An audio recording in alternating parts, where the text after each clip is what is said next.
I just wanted to do a quick share. We are in the process of moving through the avatars of the ascended DNA. So you can see each strand of DNA holds a technology that also is connected to a state of consciousness. And we're getting ready to move into, or we're kind of exploring the fourth a strand of DNA. And this is when, for me, I've just had all of these really expanded states of consciousness. Okay, but I am going to say part of this is also connecting into the wormhole, and consciousness is definitely opening up and being perceived differently, right? Or it's the experience of it is different.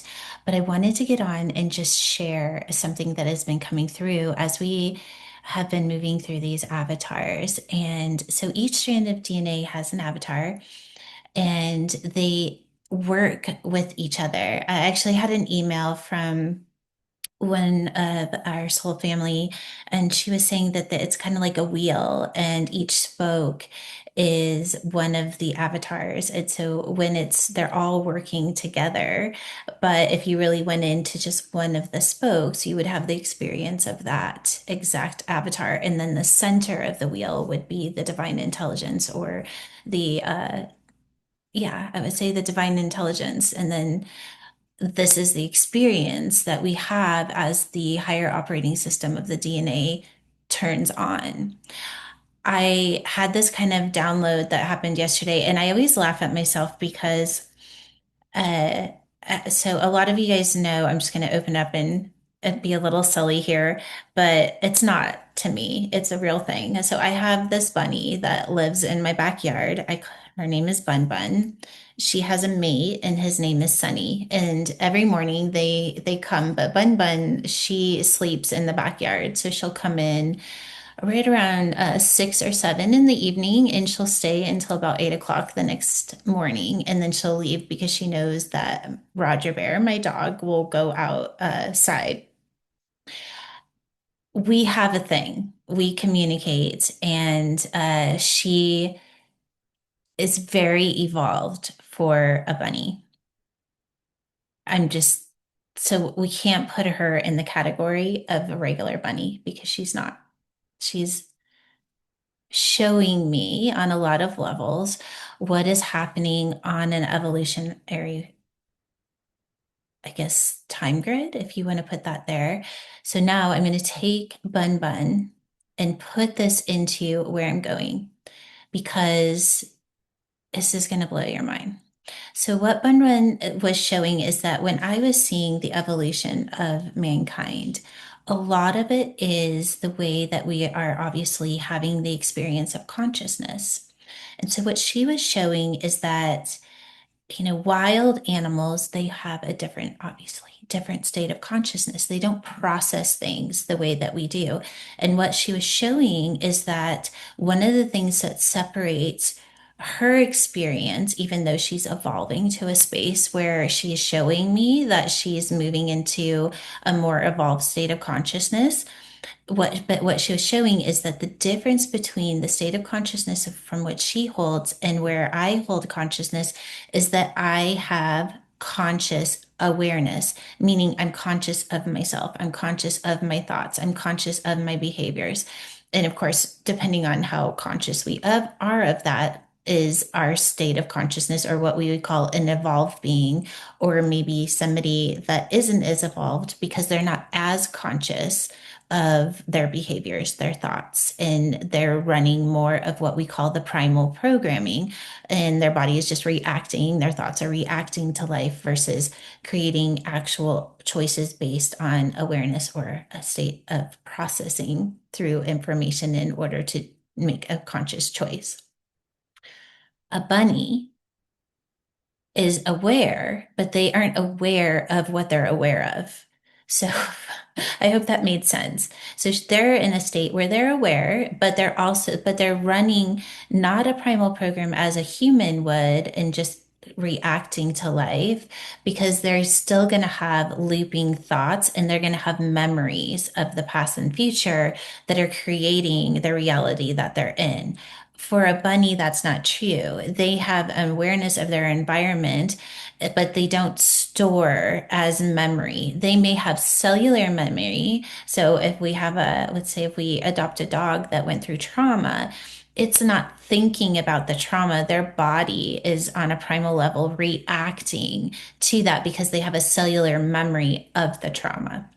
For a human, the cellular memory would trigger, and then the human comes in and names the story and creates a whole timeline around it. That's the way a human consciousness works. And then we evolve past that and we start to recognize that we have a choice in the way that our consciousness is experiencing life. And that's how we evolve consciousness. Okay, so stick with me here. So, as this is all what I just talked about on the human experience of this, we used to be like Bun Bun, but then we evolved to this. Now we're getting ready to evolve into the next stage. So, in Bun Bun's experience, she's starting to become aware of herself and her thoughts. And like what I'm seeing is that she's even creating choices of her behavior, not based on a survival, but based on what she prefers. First part of that.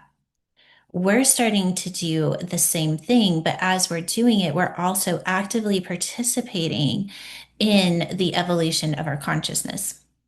So, what I mean by that is that the 12 strand DNA system is starting to turn on, and we move from more of the thought base or consciousness constantly identifying to feeling or sensing information, sensing what is right and wrong versus processing it just through the mind, having an awareness of something and then keeping it in the mind and allowing it to loop.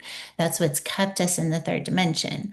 Well, now we're shifting more into that 12 strand DNA operating system, and it's starting to dictate the way our consciousness perceives reality and the way that our consciousness processes information.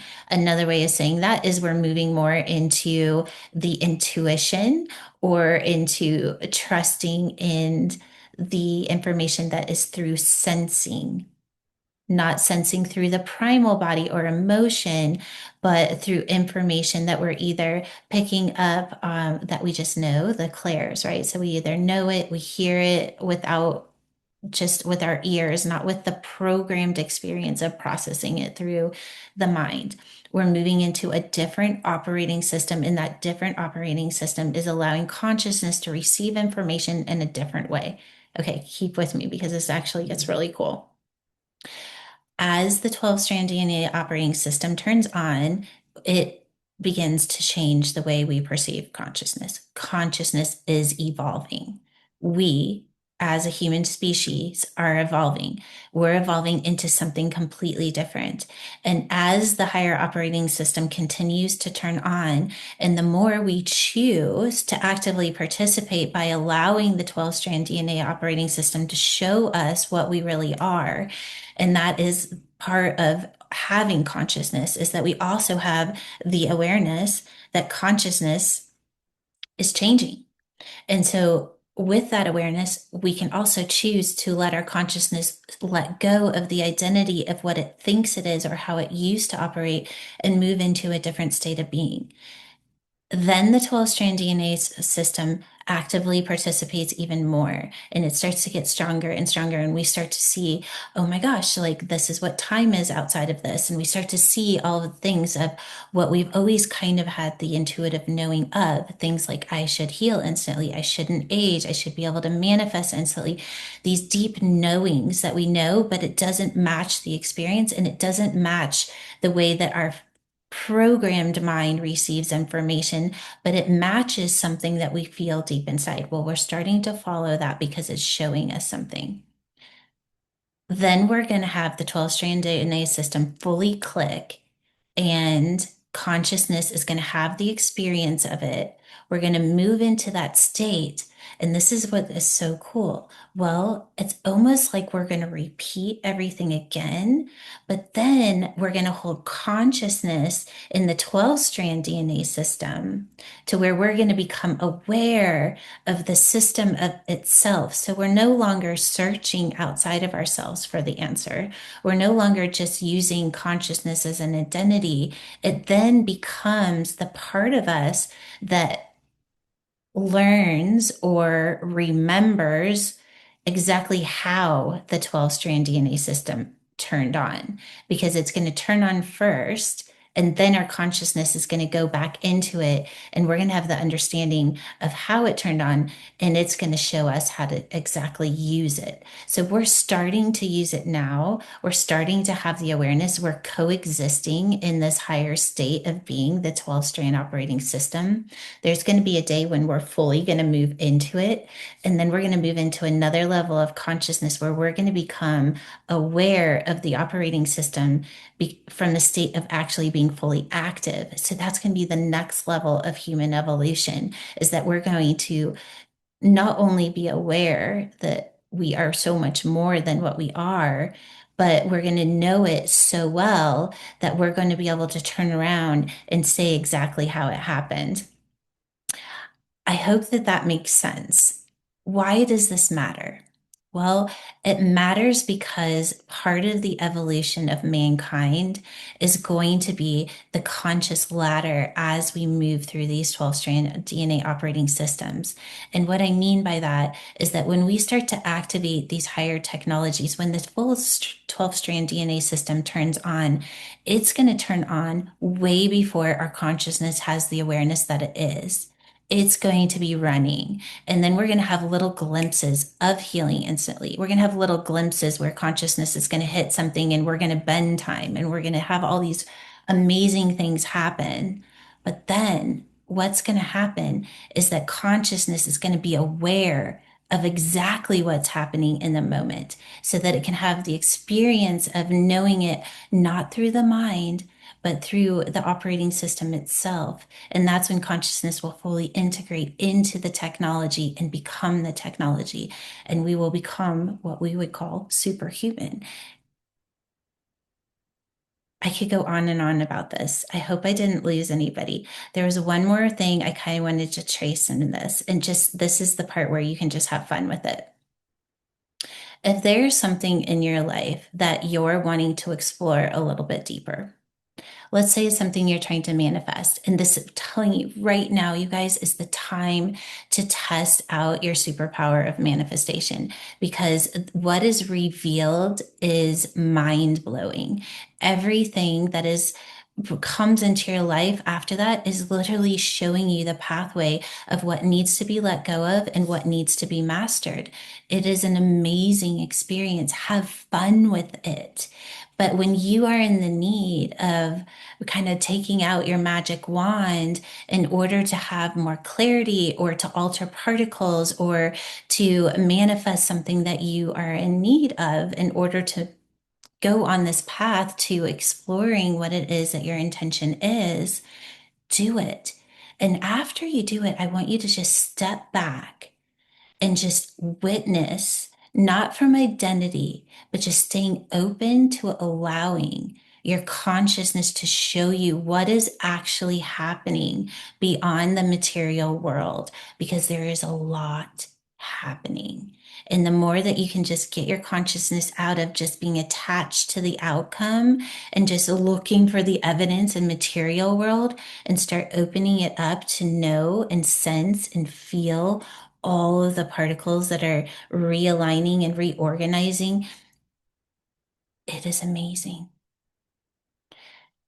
And what you get to do is you get to explore where your consciousness is evolving to, because your consciousness is aware of what's beyond the material, not just from a state of imagination, not just a state of feeling or sensing or just an understanding of that surrender or that trust, but you're actually witnessing it happen. That's the invitation. And then we get next, maybe the next time I get on, we'll go into kind of different ways that we can explore that. I will tell you that we're going to really dive deep into that when we get to DMT ascending reality. We're going to actually witness what's happening in particle shifts and how to master it in different, fun, really cool ways. And I've been playing with it, and I can tell you it's a lot of fun. But for now, just kind of stay open to what's changing and let me know. Oh my gosh, you have to just go and do this one little exercise. Just say, I ask to shift the particles of this experience. Let it go. You can feel it. You can feel, oh my gosh, something just happened. There was a shift. I can feel the shift.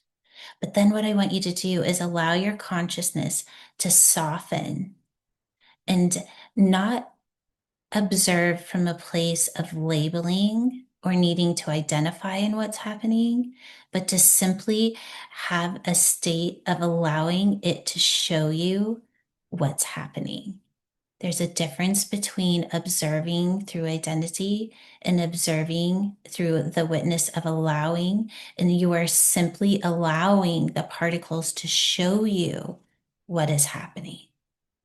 And then let me know what your experience is.